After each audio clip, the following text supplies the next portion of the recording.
When I'm traveling, I actually don't want to carry lots of gear with me. But handheld shots often end up in shaky footage. Luckily, there are a couple of techniques that can help you get smooth and usable footage, both in post-production and while shooting. In this video, I'm going to show you all of these methods, so you don't end up throwing away half of your footage because it's shaky and unusable.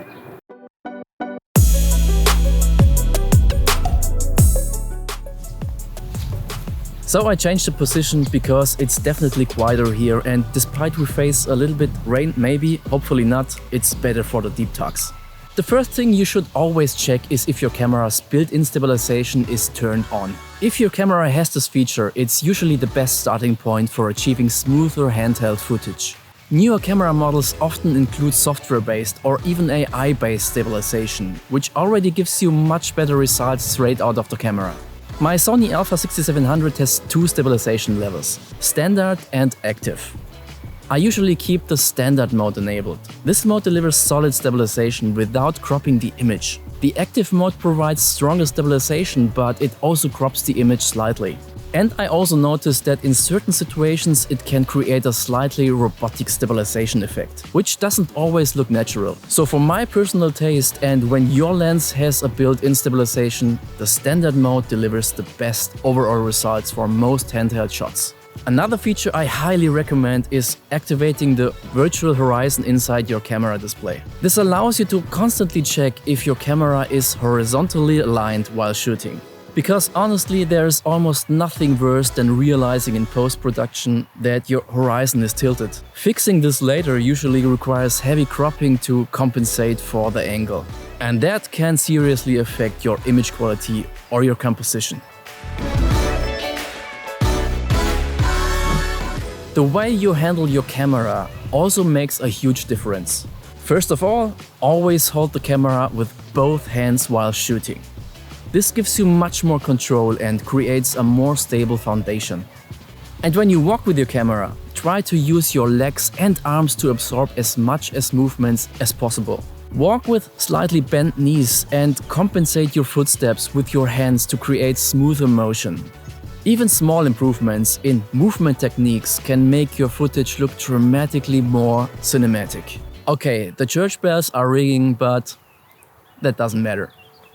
If you already combine good shooting technique with in-camera stabilization, you will often get a really solid starting point for further stabilization in post. Depending on how shaky your footage is, there are different tools and approaches you can use. Sometimes a single tool is enough, and in other situations, combining multiple stabilization methods deliver the best result.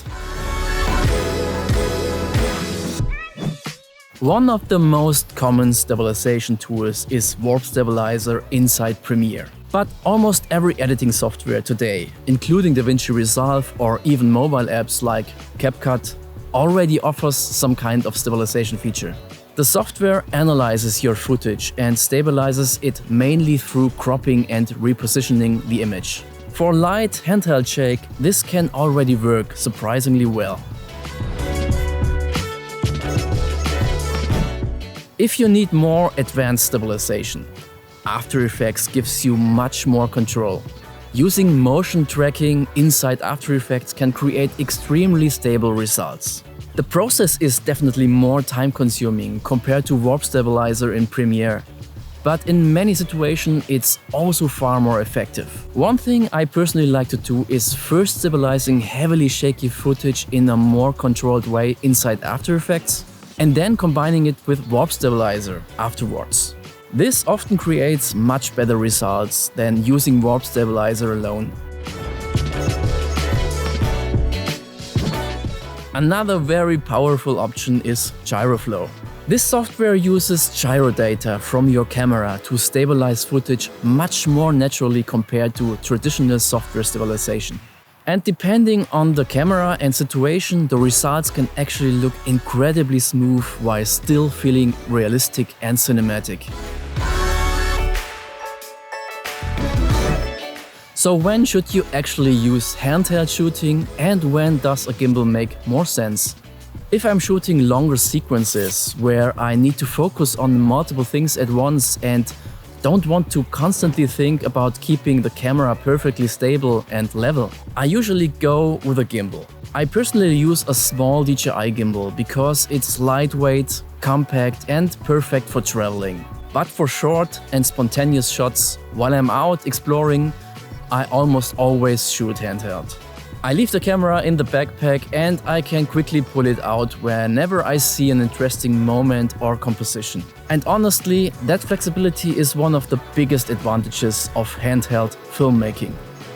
Thank you very much for watching this video. I hope it will help you to get smoother footage. And hey, if you like, follow me on Instagram.